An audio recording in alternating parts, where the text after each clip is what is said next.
Okie doke.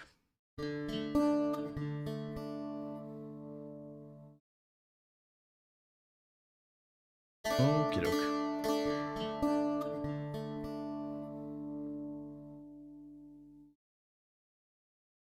Okie doke. Okay.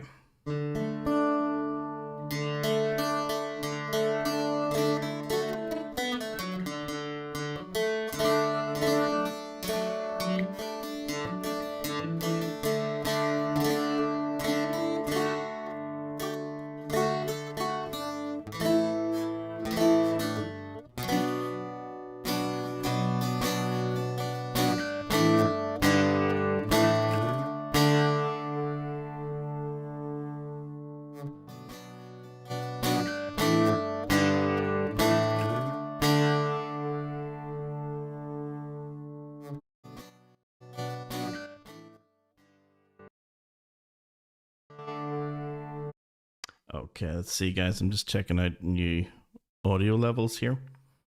And also, if I put this to here, just to make sure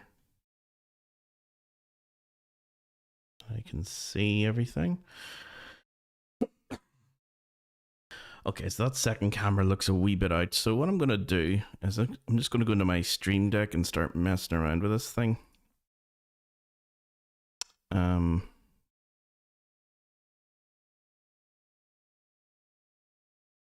Yeah.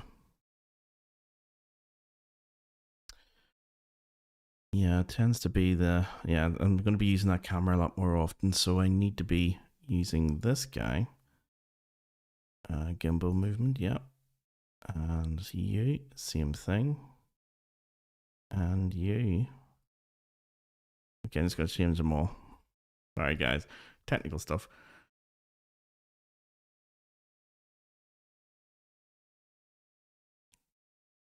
Okay, let's see.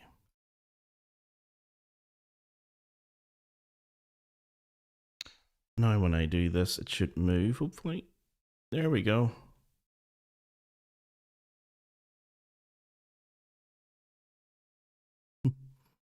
Okay.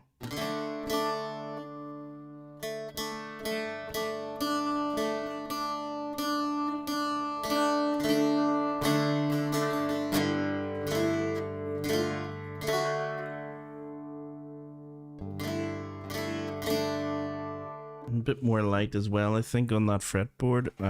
Still waiting on my strings to arrive, guys, so these are definitely this will be the last time, that very last time I use these strings. Okay, so I'm just going to bring the lights up a little bit, although I'm just going to check and make sure what I look like as well. Very white. Okay. Very white. That's only 50% power, by the way. Whoa, for that light. That's 20%, and even that's a bit bright. But when I go to, yeah, you guys actually see the strings, as you can tell, are so worn in places. That's how you know you've gone way too far over. See this? Like how dull the strings are looking here. This color, you see this with this third fret, or sorry, this third course where my finger is here. That color should be the same as this. That's how you know, if you're ever wondering, when do you know to change strings before they sound really bad? That's how you know, watch out for the color wearing off. Okay.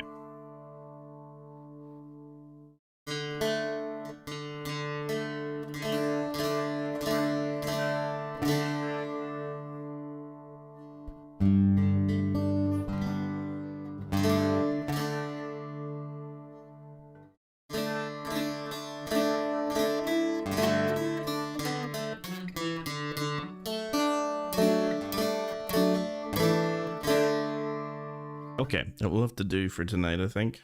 Let's see. And for that Bazooki audio as well, just going to pop it up a wee bit. Maybe just an extra decibel.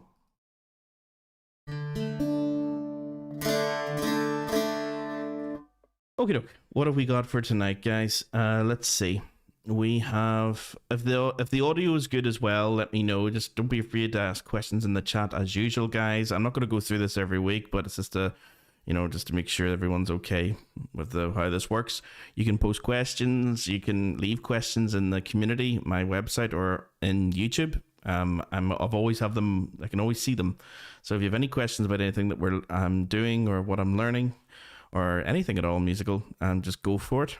And if not, just chill out and have a listen to what we're doing. So tonight's one, if I go back, get my Stream Deck out of the way, and get all my audio out of the way, and get all my other stuff out of the way. Let's see, music, instrument, what am I playing? It's the bouzouki. What am I doing? It's the practice of me. What are we doing tonight? The pigeon on the gate. Okay, so I think I'm right in saying that this is the pigeon on the gate. This is a new version of it, and it sounds very much like a couple of other pieces that I know. The Drunken Landlady being one. So it's either the Drunken Landlady, Pigeon on the Gate, or a completely new tune, and I've messed it up entirely. I don't know. So I'm sort of midway learning this new version of what I think is Pigeon on the Gate or the Drunken Landlady. I don't know which version, but I'm going to let you listen to Olivia having a blast at it anyway. It's a great tune. It's a reel. So here we go. Just centralize it a wee bit. There we go. Here we go. Have a listen.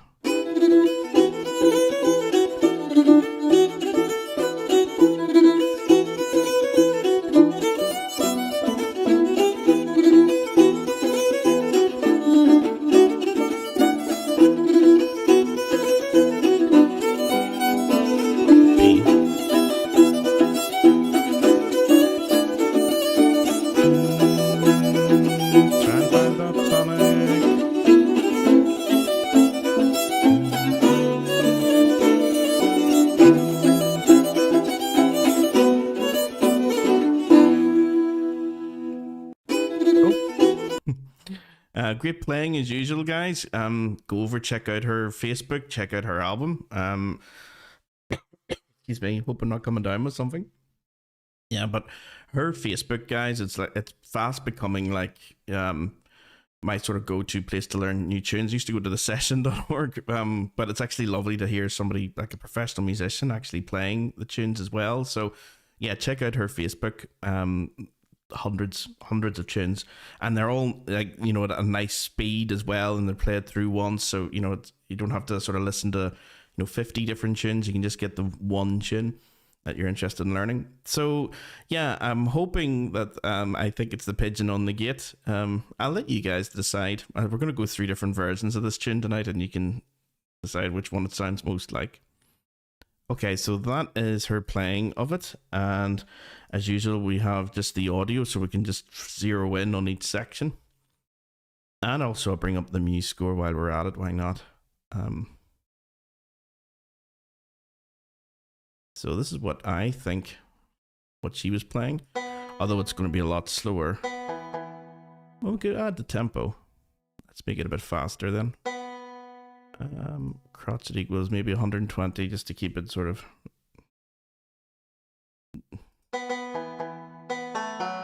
That's definitely not affecting anything. Try that again. There we go. I probably need to do it even twice as fast again. Yeah, it's a wee bit lacking of energy. Let's put it to minimum equals 120. That's more like it, but a wee bit too fast. Maybe 80.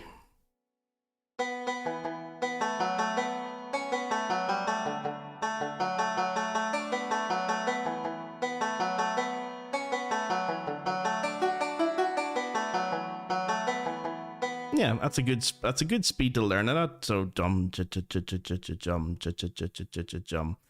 Okay, that's the first thing. I've got the tempo. Well, we look at that in a minute. And the other thing is I've saved as well the cue sheet from the Pigeon app. So we have the audio split into our little sections that we can just listen to over and over again.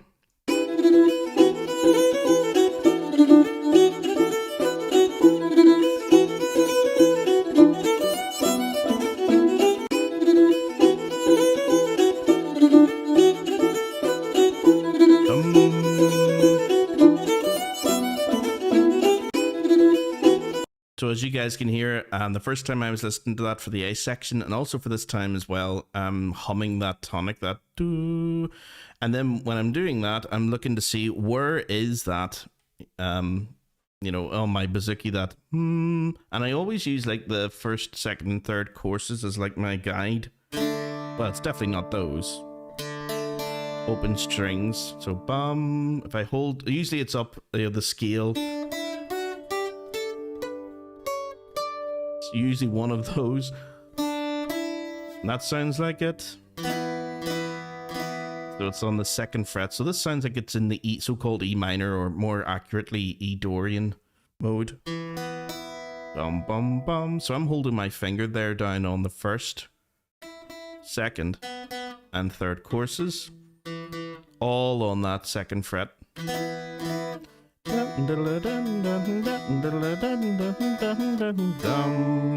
In fact, if I just let her play, and that's probably the first two chords.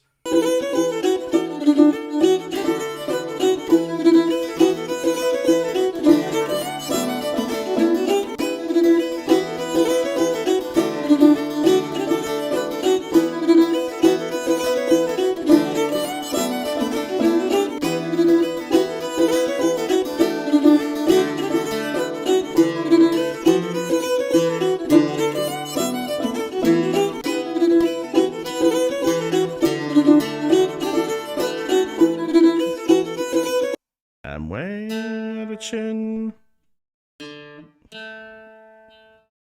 According to this, I'm in tune.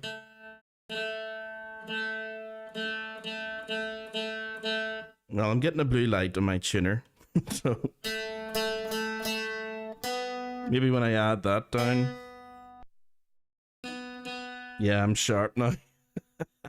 That's how you know you need new strings. It's okay when they're open tune. As soon as you add a finger, it's sharp. So I'm gonna make these a wee bit flat to compensate.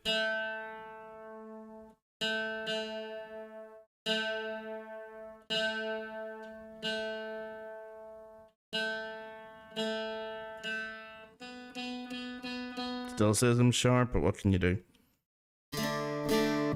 Maybe when I add the capo, it won't be as bad. So rather than playing it without the capo and just going back and forth between barred E5 and then taking it off and you're in D5. By the way, I'm only using the third, second, and first courses in my strumming. So you guys could probably see from the little small camera in the bottom right hand corner there. Just those three. There was a student who was asking me last week or the week before maybe about, do I need to hold down the seventh, you know, for the D? Not really when you're doing like polyphonic stuff and, you know, hammer-ons and the counter melodies and stuff. You don't really need that fourth course unless you're like in a loud bar, you know, or it's like you and 10 other musicians. Then you may want the extra fourth course, the bass, to come through. So context may even dictate it as well. Are you in a loud place? Are you just accompanying one person, or are you accompanying 10? If it's just you and a couple of others, those first three courses are usually enough. In fact, the real Greek bouzouki really only has the three. You don't really technically need the fourth most of the time. For counterpoint anyway. So, we're going to add the capo to our second fret. So now our so-called open courses are just your E minor. So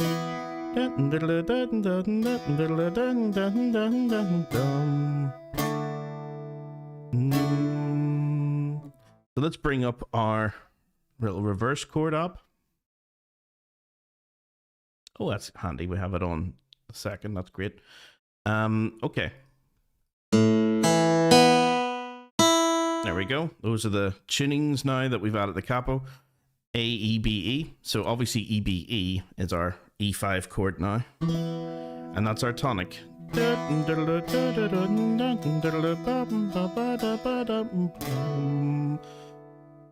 So we just scroll up a wee smidgen so I can... You add, if you want to, on that It says the 9th course here, but really it's the 7th above the capo. Okay, so you can add your 4th course in here if you want that full E5 chord, which would be up here. I better actually move the camera so you can actually see it. Okay, so up here now. So 1, 2, 3, 4, 5, 6, 7, 8. You only want to go as far as the 7th. That capo, remember, is going to be on 2. This is 2 here. The next chord I would be playing with that looks like the shape of our C chord, but if I put it into reverse chord here, you can actually see it's D-A-D. It's really just your D5 with a added E or sus2 if they want to think of it that way. You don't have to play that. Focus more on the 3 lower parts. Excuse me, guys. Hopefully not coming down with something. Yep, okay. So you've got your D5 and E5. And really that's the vast majority of the chords for this. So there's going to be plenty of opportunities to put in little counterpoints and little melodies and stuff. Okay, so this is the usual. That type of stuff, okay? Usually you'll find, guys, if you're lucky enough to play a tune that just has like a good opportunity to drone for a while, that's a good opportunity to add in your little counter melodies and counter ideas and stuff. Okay. So, yeah, let's see if we can do some of that. I'm just going to play along just to get a good feel with the groove of this, just to see what comes to mind as I play.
Okay, there's lots of wee ideas and stuff. You know, some of them are awful, and some of them are my work. I've elaborated a wee bit. You can probably tell as well. There's like a sort of like a Bo Diddley thing sometimes when you're doing that sort of, you know.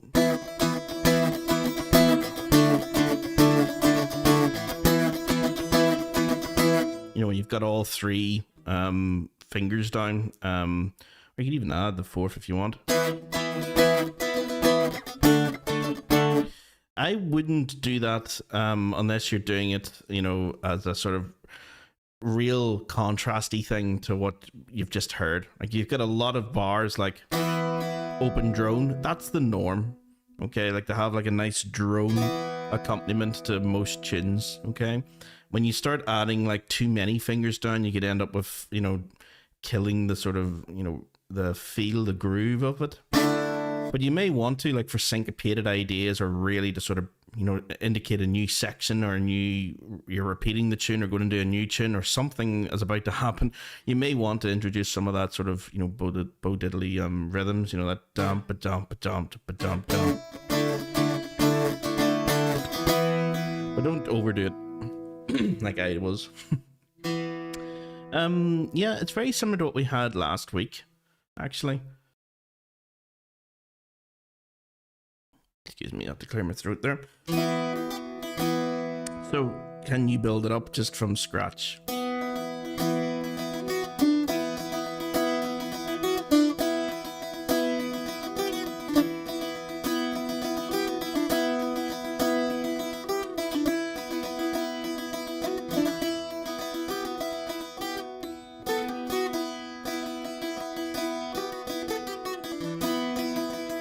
I think last time when we were doing it was for the jig. Yeah, Young Tom Ennis, where we were building it up. You know, this is capo was on 7 for this one.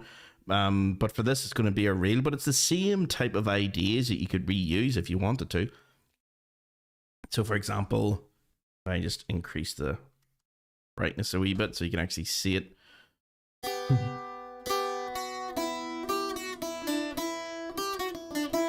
So that's going to be on your 3rd fret above the capo, 2nd fret above the capo, and then open. That's all in the 1st course. 2nd course, 3rd fret.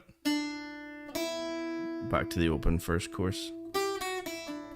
Da, da, da, da, da. So you can start small and build up as usual.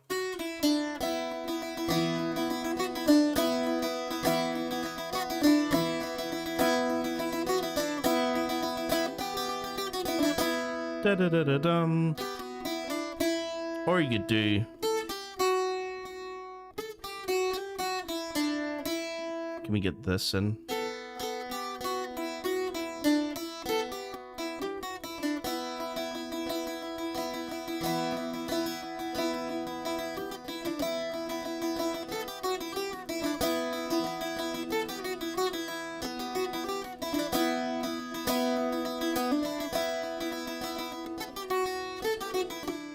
Trying to figure out where that's going to go. So I've got a rhythm idea here, or a melodic idea, and just have to figure out rhythmically where it's going to go. So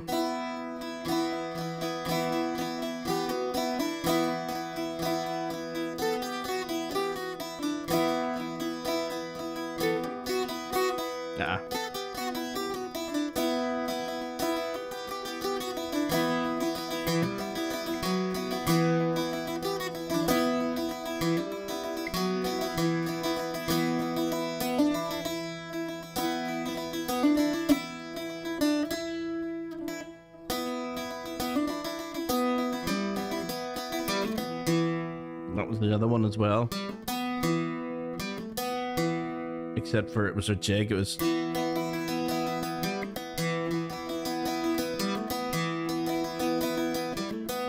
Now we're bringing it in as a real rhythm. Da-da-da-dum.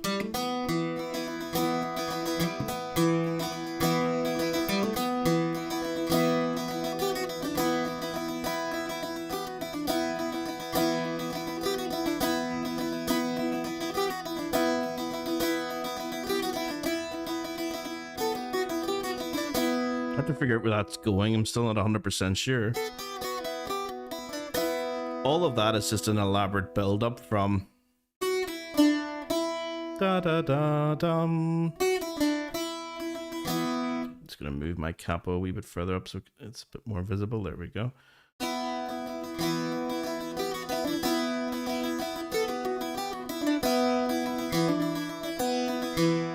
Okay, let's see where some of those ideas can go in. We just play through this a wee bit more.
Got a different one, I was just thinking.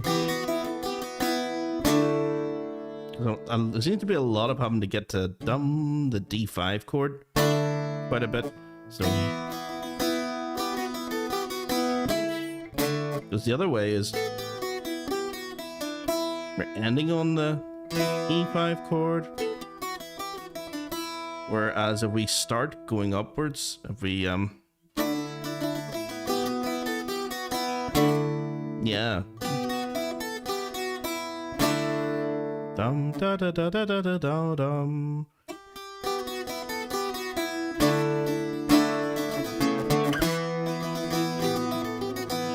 Yeah, that sounds better actually, doing it the reverse of what we were expecting. So for the jig, we were last week we were going down from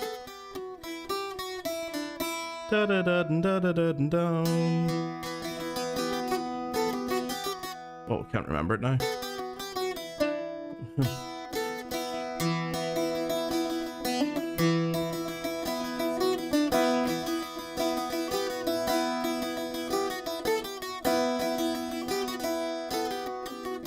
Yeah, that was it. Da da da da da da dum. That was last week. Now it's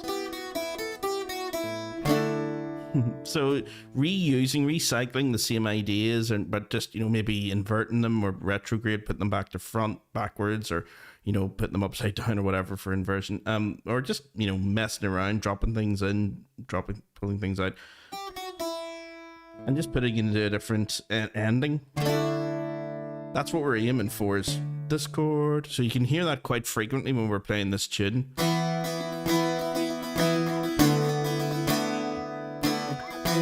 Sometimes I do this. If you're wondering what that is, I'll just get rid of this. That should be an A major chord, kind of. They're not really doing the E, so just get rid of that.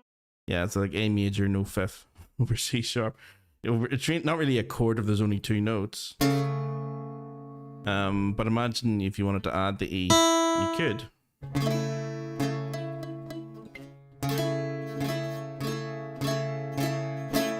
I tend not to. It's so quick.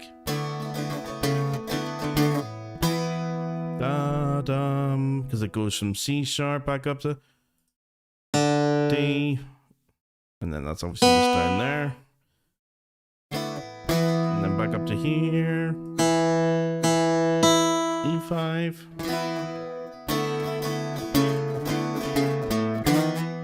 I always slide up to that.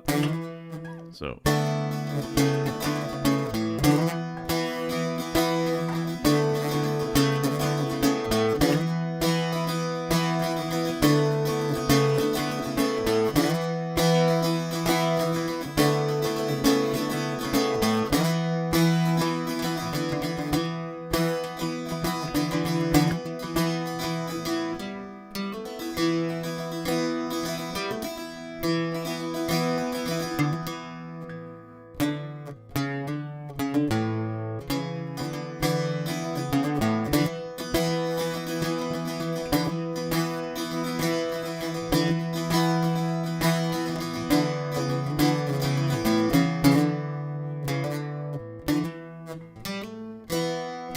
Yeah, okay, there's loads of wee things you can do in there as well, but we'll get around to them at another time. Okay, so...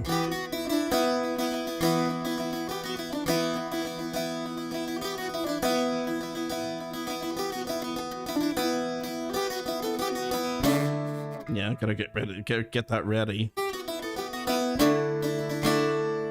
Let's have a listen and see if that fit in.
Yeah, it should be a wee bit more of a pause. I'm probably not putting it in.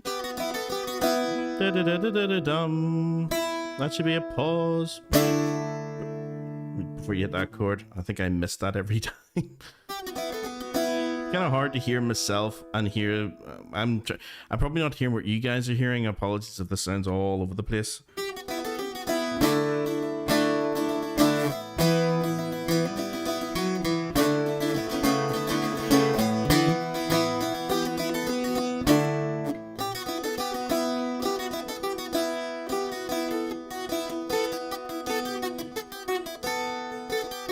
I could be a wee bit cleaner. Maybe it's just, yeah. I could be a bit cleaner, I think.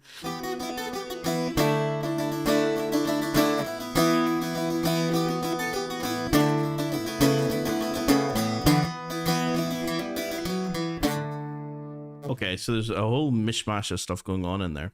I'm just going to go to the second part, because that's only the first part that we've been playing and over and over and over and over again. This is the second time we hear the LA section. Let's have a listen. Oh,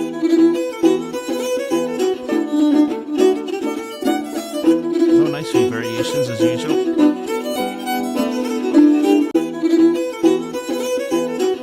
Here. Yeah, that's really nice. I don't know. I don't know how she comes up with these things. That's, yeah. This is where my envy of not being able to play the fiddle is going to be obvious to everybody. I wish I played the fiddle, even a tenth of that. Nearly every trad musician I know plays fiddle, so I'm kind of like the oddball, not knowing how to play fiddle.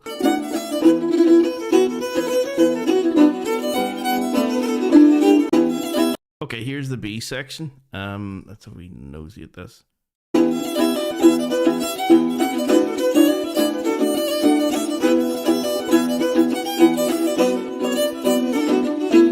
Sounds very similar in terms of harmonic progression, harmonic material we could use.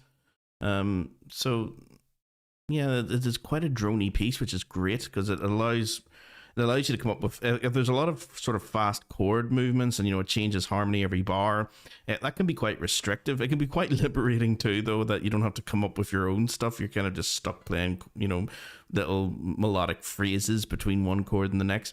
But when there's like 3 or 4 bars of the same chord, and then 3 or 4 bars of the next chord, and then back to the same chord again, that can, you know, give you a lot of opportunity to sort of mess around with all the different little melodic ideas. So it's kind of nice to have that.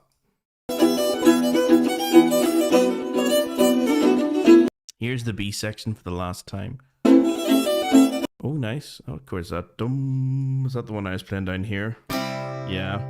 What is that chord right enough? You think I would know? Of course, it's C. The dot on my bouzouki should have told me, because if I just imagine it without the capo, then that is my normal C. It'd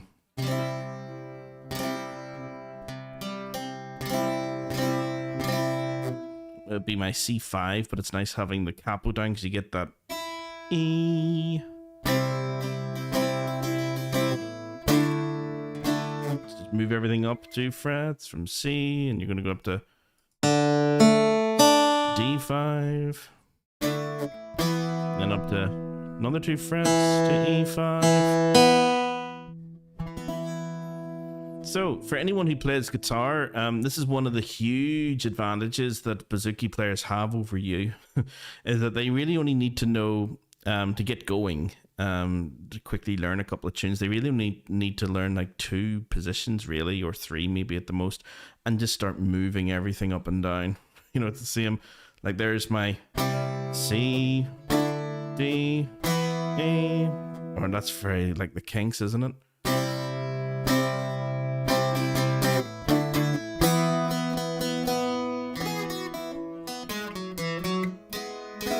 Yeah, Lola.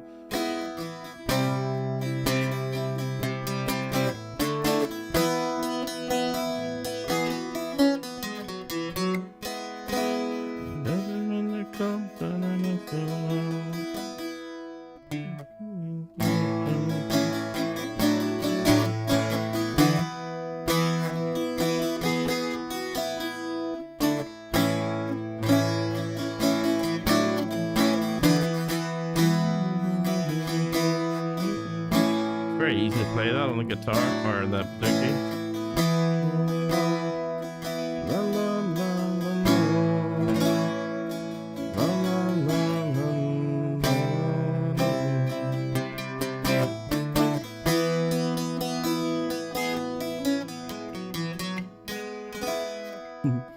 Yeah, so you get that a lot in rock music as well, that sort of power chord movement upwards. Or just one finger would do it. Or even just 3 courses. Yeah, so it's kind of hard. I know barring obviously exists, and it's a lot, and the guitar as well. It's easy to do certain things like that, but you guys would, who are guitar players, would know that there's a lot more to positions for, you know, playing chords, you know, like your G, your D, your C, you know, your A, your E minor, and, you know, there's loads, and then barring with loads of other things that you don't really have most of that in the bouzouki. It's like, do you know your G? Well, do you know your C? And those are kind of the different chords, and then everything else is just variations of that going up and the chord right underneath it. So I always think of whatever chord comes underneath it, that's in the other shape to know in bouzouki, which would be your dominant. Okay, so it's always leads up to, yeah, B over D or B over D sharp leading up to that E power chord. And you can get loads of secondary dominant chords doing the exact same thing, you know, like da-dum. So if you're going to that chord there, like C sharp minor, if you want its dominant, it's right underneath. Just get used to moving back and forth, and you can get lots of interesting chord progressions. I think we did that with Hotel California one time, didn't we?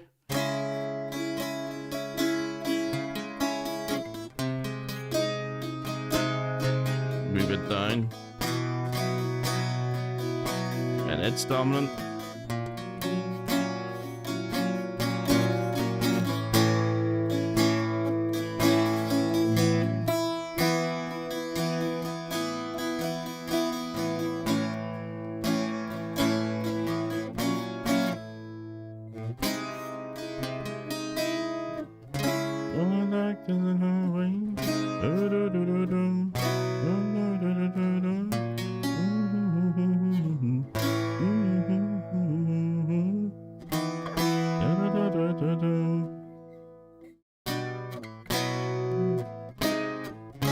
Yeah, so having those secondary dominants nearby is very handy.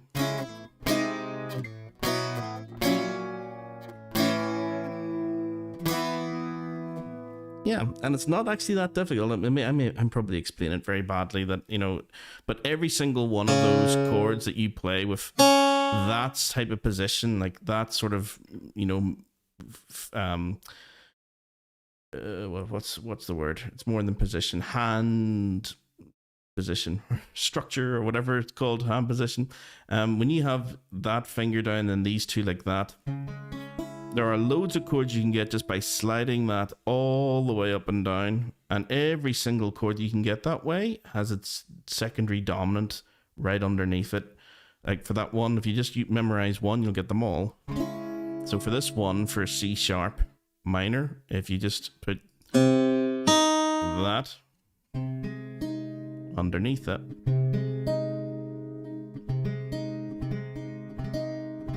that's its dominant. So it's kind of nice having it so close. And it's the same for D. There's your, or well, in this case, your E power chord. It's dominant. It's right underneath it. And it always wants to go up in that position. That's where it wants to go. Okay. So anyway, let's get back to the tune and stop the music theory. Here we go into the B section. Let's play this.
Okay, so I'm just going to go through every single thing that just sort of popped in as we were doing that. I'm not saying these are the best, and I'm definitely not the best. And I'm not saying that these are ones that you necessarily have to use, but, you know, it may be something that you may find useful when you're playing in the sort of Dorian or minor mode. So you can do any sort of variation of these. So the most simplest ones we'll do first. It doesn't come much more simple than just not holding anything down. First, second, and third courses, and every so often put a hammer on the second course on that third fret.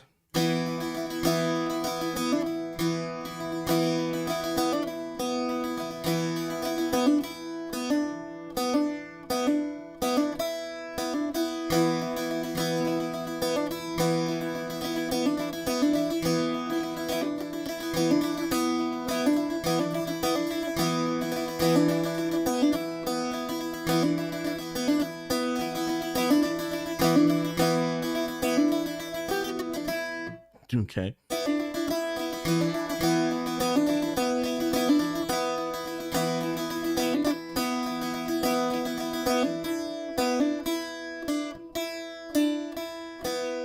Yeah, that's the easiest one. Okay. Then the next two, I suppose, would be one that's low. Bum, bum, bum. So you're starting on the third course on the third fret, hammer on up to the fifth, and then the second course, strike that going up. Get used to that. I use that a hell of a lot. That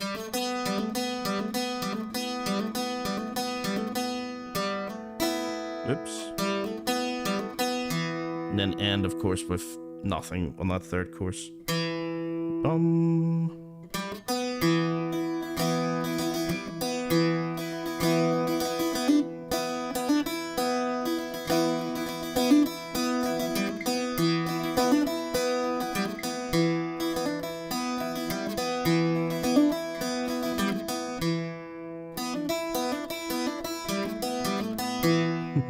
Okay, so that's the higher version.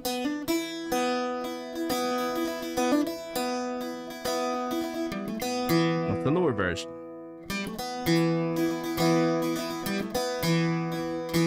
And then you can even have, if you want, think of it as like a higher version. Or even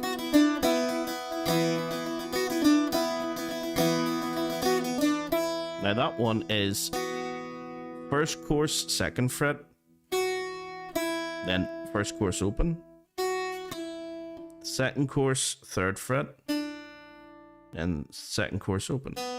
Or first course open again, sorry. Da da dum bum. So second on the sorry.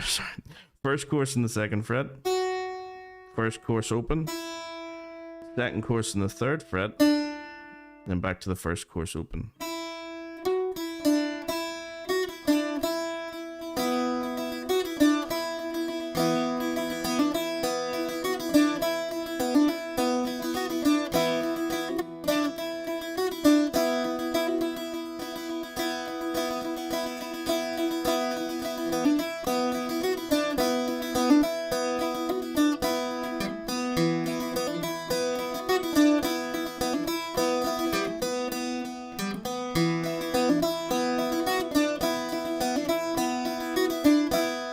Okay, so there's three little ideas, and trying to go between one or the other to build everything up, that's going to be half the fun. You know, when you're playing in a live environment, you don't really know. I don't have it sort of pre-planned. Some of them I do actually, but most of the time I don't have it pre-planned of which one I'm going to go into. It's just like, okay, whatever works on the time. Sometimes it doesn't work at all, as you could probably tell when I was playing there. There's a lot of times where I was playing where it didn't really gel with what she was doing, but that's just trial and error, and this isn't a session. You know, it's me practice. What you guys are here for is to show It's for me to show you what I do when I'm practicing, not when I'm really playing. I wouldn't be this, what's the word? I suppose lax or cavalier about it when I'm playing live. I'd be a bit more conservative about what I'm doing and making sure that, okay, I know for a fact that's going to work before playing it. But at the moment, I'm just messing around. So there's the 3 main ones anyway. So low, middle, and high. The high one can be elaborated, da da da dum, rather than just easy to elaborate that, and then to elaborate it even further. Or what was it? Yeah. So this is at normal. This is the first variation of it. And the second variation of it. The second variation wants to go to that D5, a D power chord. So here's all, well, that's now 1, 2, 3, 4, 5. 5 things now.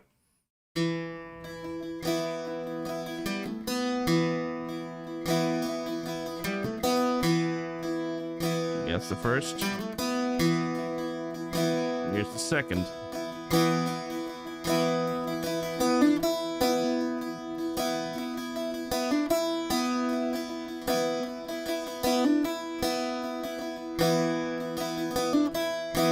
Here's the third.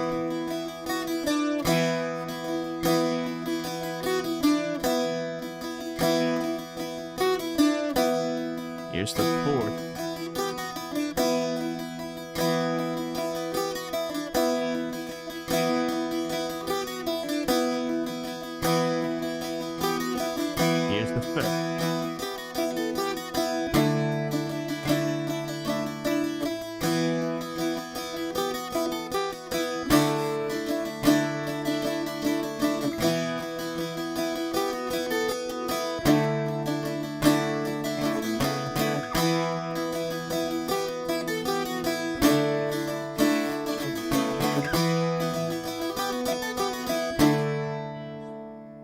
Okay, so those are the 5 main ones. Well, there's 3 main ones, and there's 2 sort of offshoots of the top one.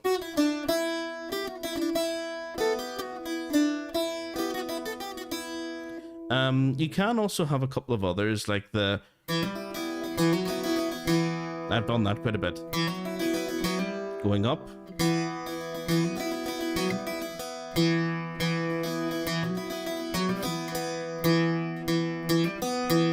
It's very like, but now it's down here, or even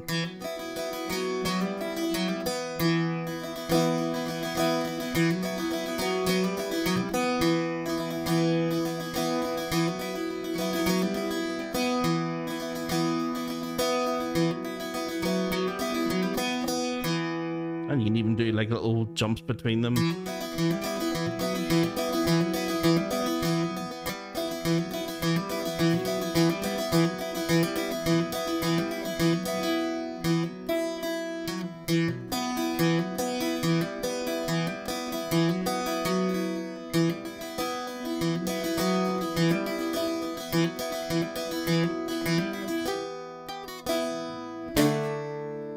Okay,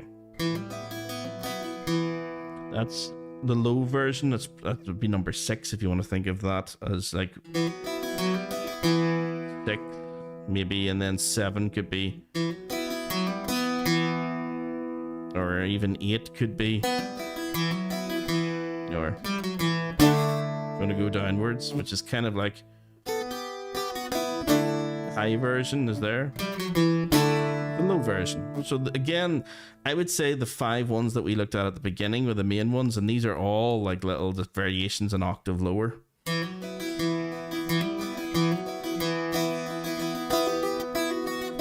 You know this one, da da da dum. You can do that an octave lower.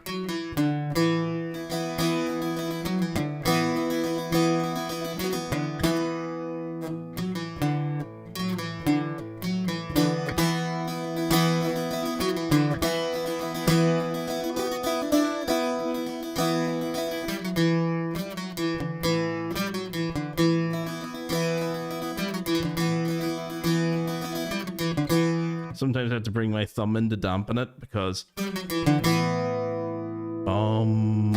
can hear that just resonate. So it's a little bit clumsier or harder, whatever way you want to think about it, doing it an octave lower. It's easier and cleaner, I think, doing it higher.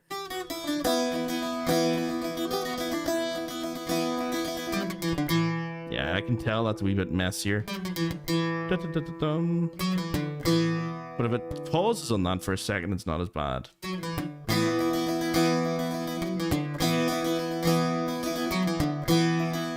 Here my thumb comes in to dampen it. Almost immediately.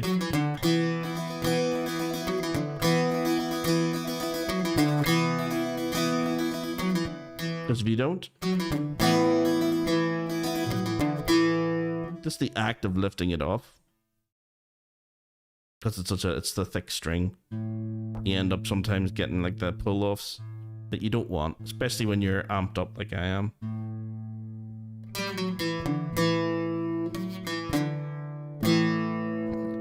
That's very bad, that one. You may want that, actually.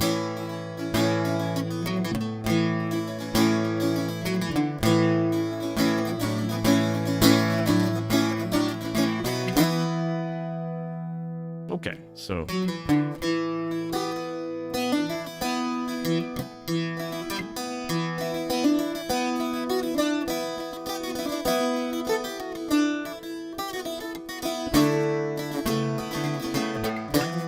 That was the one I showed you earlier.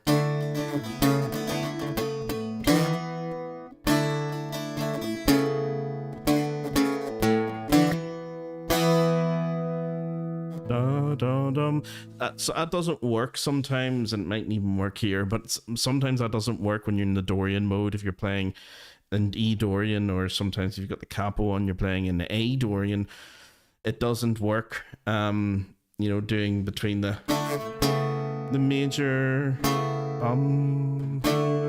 that A major chord, isn't it? A major. Let me see.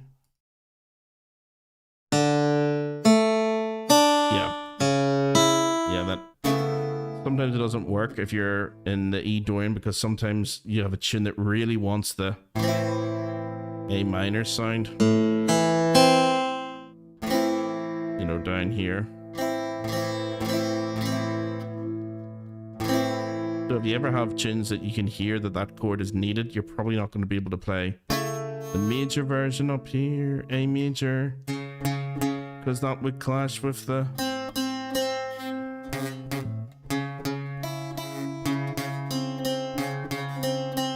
Tell how dissonant that is. C sharp for A major, C natural for A minor. So it'll depend on context. In this tune, because it is so drony and there's only two chords I really have to use, I can get away with using the A major version here.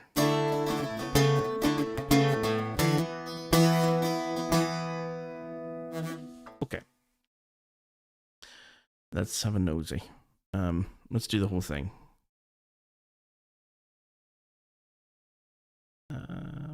Let's do it from the beginning. Just keep on playing. Yeah, let's go.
So this is what we've been working with here, guys. Yeah, just the fiddle. I'm just going to be adding the whistle to it, I think.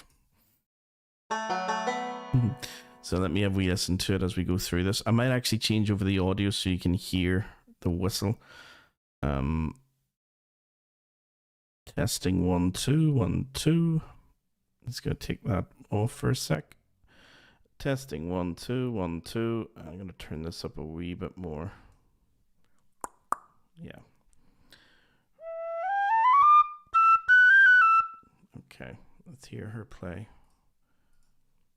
as I do this.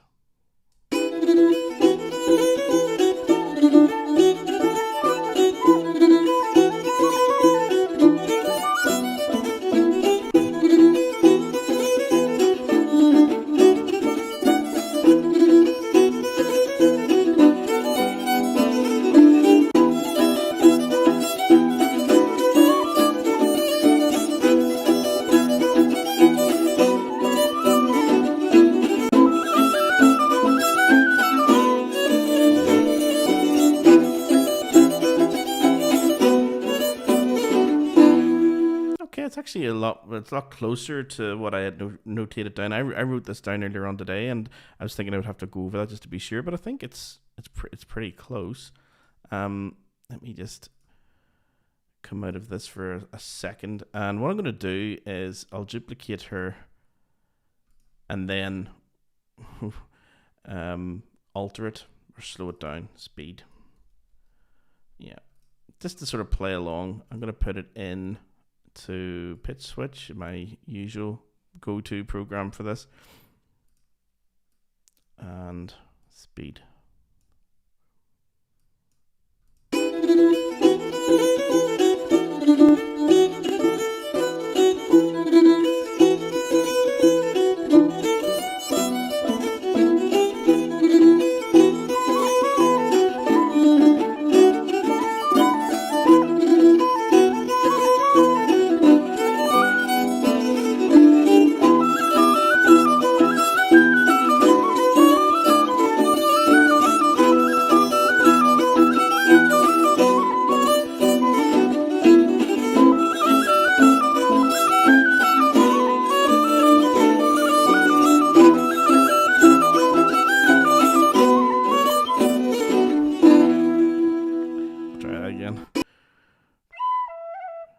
Okay, let me see. I'm just gonna loop this.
gonna see if I can get rather than butchering her nice playing anymore, I'm gonna see if I can get a nice sort of bore-on tempo, so I'm not totally relying on what she's doing. I get a nice rhythm.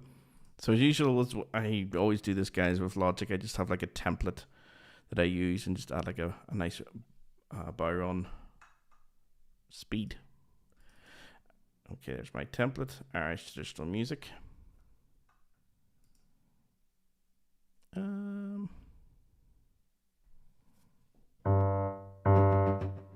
Oh, oh yeah. It always opens cello motor for some reason. I always think of what's his face, the Jason Bourne films, right? Whenever this opens, you know, the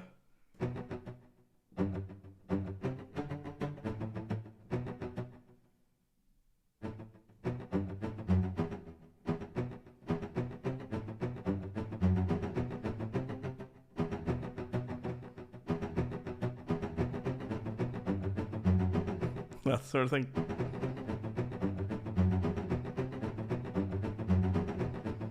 Dum dum dum dum dum dum dum dum dum. That's the sort of Jason Bourne theme, but I'm just going to keep it to. I'm trying to figure out a way of getting like those nice cellos into the trad stuff. Like this, are great for like keeping speed and pulse and, you know, metronome style. But trying to get them to stay with the harmonies is a wee bit tricky sometimes. Which one should I use? I'll just use the one I'm on. Contact. What is this one? Okay, this is the Spotlight Collection from Native Instruments. They do a whole rake of stuff, guys. I'm not sure if they're still going. I hope they are. I know they do a whole rake of stuff like from all over the world. That's not what we're looking for. Read patterns. Wow, is it so fast? Okay, you have to turn this down, or turn the speed down a wee bit.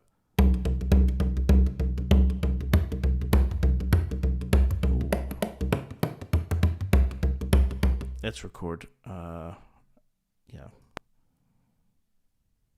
Here we go.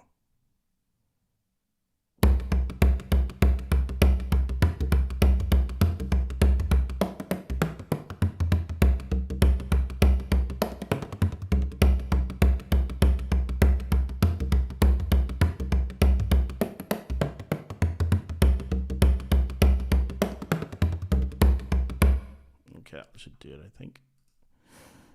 If I just go from here.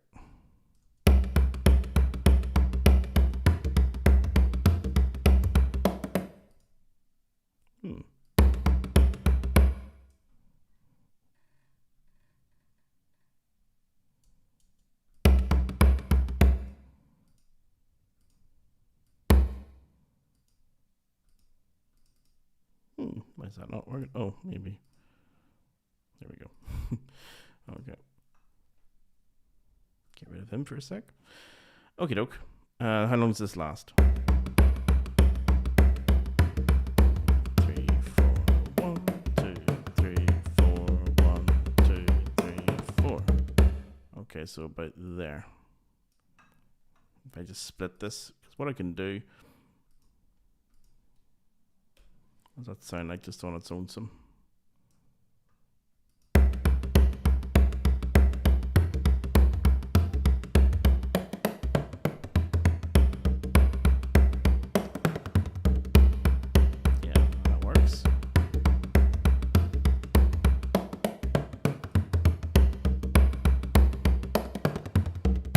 Let's try a different rhythm. If I just move it up.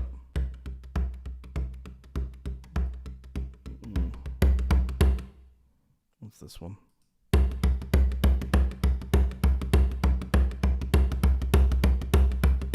That's just plain. That's just nice and plain, no elaborations. That's got a bit of an accent. Let's try the next one. More of an accent. What's this one? Triplets. Oh, that's nice. What's this one? That sounds like a jig. No.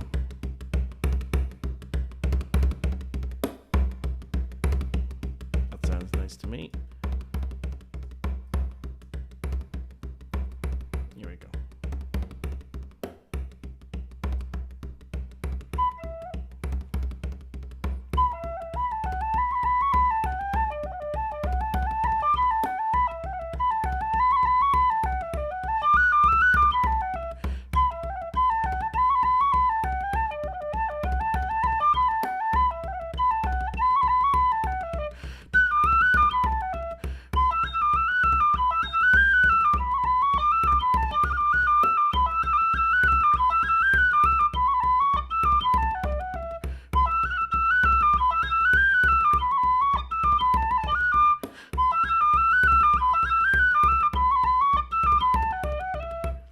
tell where I messed up there. That second part. Yeah, it's a bit tricky, that fingering wise. Here we go.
Okay, I think we got it. We've definitely got the right tune. I have to learn it, but we've definitely got it, which is good, because that could be something we can add to in the course as well. We can go into that in a bit more detail, come up with better stuff than the stuff I just came up with tonight, like on the fly.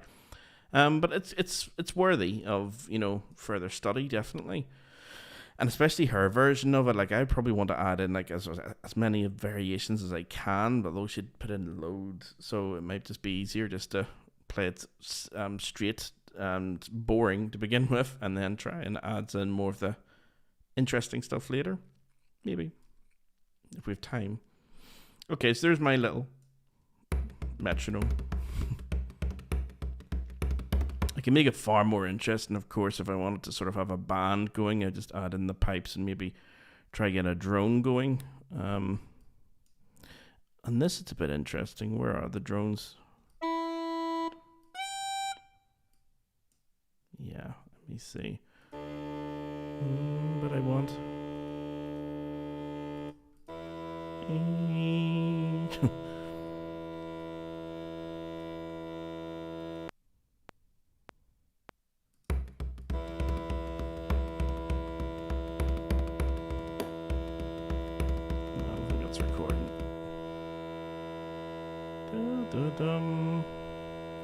It says here F sharp 6 should be that, I think, up here.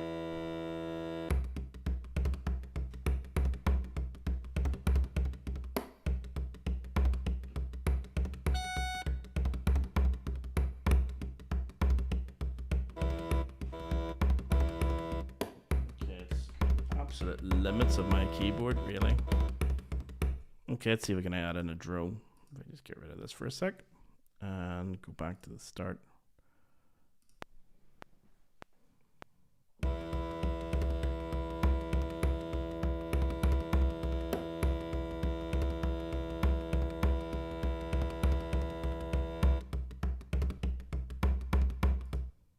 Okay, so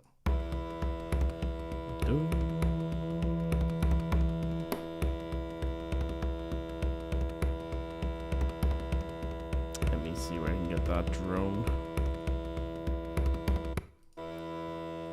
Quantize it a wee bit better. There we go. It's just fun. That's all I'm doing now, is having a bit of a laugh of it.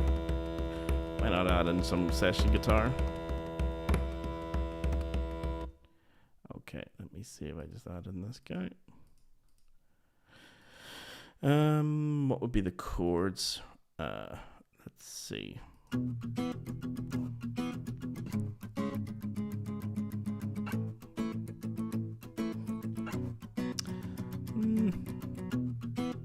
Not really feeling it.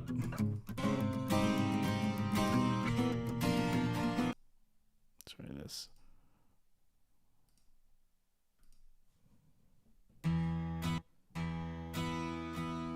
Need something with a bit of a rhythm, like boom, but maybe the other.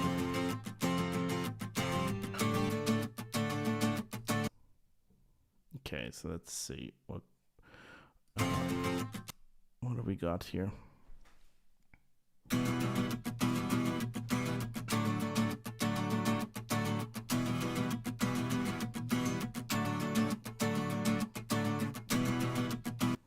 Okay, try it out. Let's see if it works. If it does, good. If it doesn't, at least we have a go.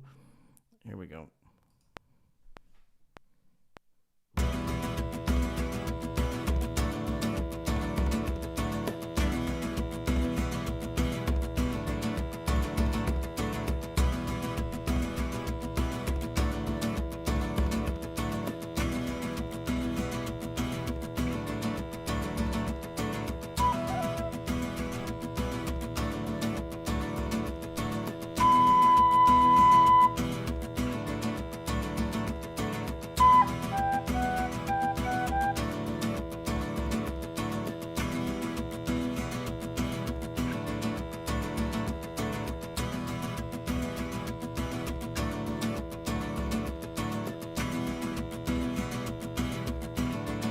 Interesting to see how this comes out on YouTube.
Okay, it may not have worked, but it was just to see if it did. So I'm going to save it anyway and see if I can do something better with it. There's no harm having a bit of fun with these things. Let me see.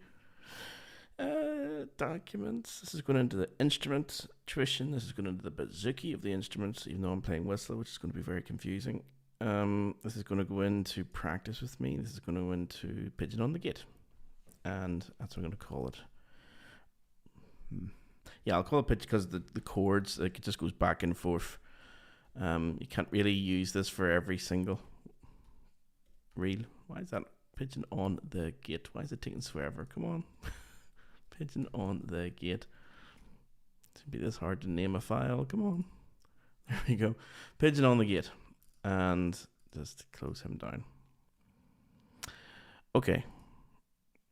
Oh my goodness, ready, we're almost out of time. Back to normal. audio.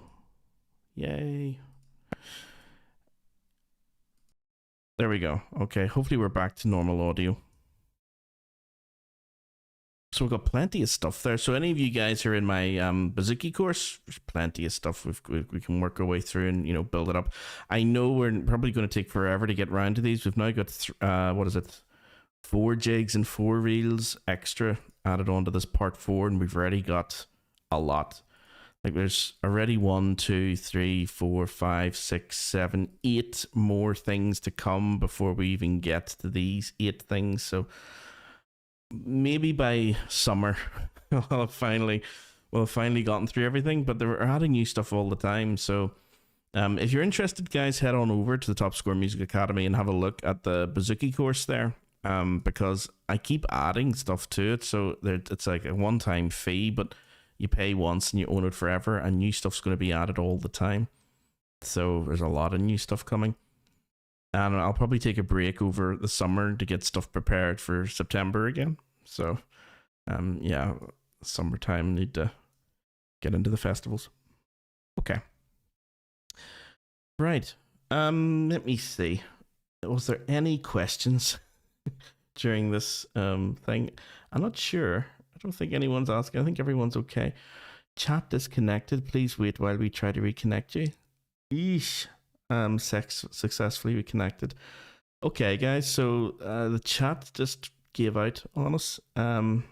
Apologies for that. If you were trying to type something, hopefully you're able to get through. If you want to send something to my email, you can do it that way too. info@topscoremusicacademy.com. It's in the description if you need the actual address. Okay. Oh, and one last thing. What has arrived today? Happy days. So I ordered Cornish Session Dance. Let me see, Volume 1.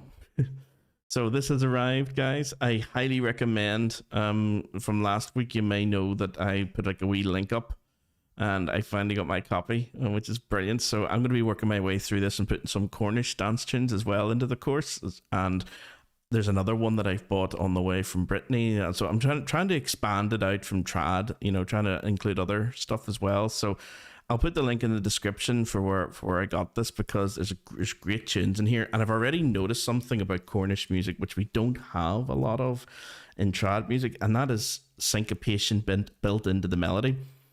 It's become a lot more popular nowadays, don't get me wrong. Syncopation does exist in Irish traditional music, but it's nowhere near as common as it is in the Cornish tradition. You know, like it's part of the tune. It's not something that's been added to make it more modern. The Cornish stuff already has it baked in, which is great. So I'll be you know, pulling them out just to show you bits and bobs as well, and I may just, you know, notate a bar or two. So yeah, get your hands on this as well. And the other thing that arrived as well, which I'm equally happy about, is the Michael McGoldrick tunes as well, Volume 1 for that. Everything's Volume 1. I'm going to be coming down on books, guys, pretty soon of new tunes. So he's one of my favorite flute players. I'm one of my favorite pipers as well, but he's probably better known as a flautist, an Irish trad flute player from Manchester. And he's played with everybody, and he's been all around the world, and he's loads of CDs and stuff. If you haven't heard of him, definitely check him out, especially if you're into tin whistle, or if you're into flute, or if you're into uilleann pipes as well. But he definitely concentrates more on the flute and whistle. And I heard him in the Downpatrick Folk Club in the early 90s, going way, way back. And that was when I actually wanted to learn the uilleann pipes, based on hearing his first album. I think it was Morning Rory, I think it was. But yeah, definitely worth checking out his stuff as well. Head on over to his website, Michael McGoldrick, and yeah, you can get his collection, and also all of his CDs as well. They're brilliant. Okay, ready to go. Okie doke. So, well, guys, if there aren't any questions, I suppose, We'll leave it there for tonight. Thanks again. Thanks very much for coming out. It's great to see that, you know, I know there's only ever really about 8 or 10 people who ever come to this, you know, if you're able to make it. But I turn all of these into, you know, real lessons later on with my students, and also into blogs and into other things, you know, so it's never wasted. It's great to have it. I would be doing this anyway. So you're more than welcome to come along and watch me make an idiot of myself trying to figure out how to add in chords and other things. And I'll be here every week for a while anyway, until at least the summertime. So you can put in questions into the community. You can email questions. If you've ever got any questions about Irish trad music, if I can answer them, that'd be brilliant. And if I can't, I'll try and find you an answer. Okay. So we'll leave it there, guys. And as I say, thanks very much for coming out. And yeah, I shall see you all again next week or tomorrow if you're coming to the Ask Me Anything session. Okay. Take it easy, guys. All the best. See yous.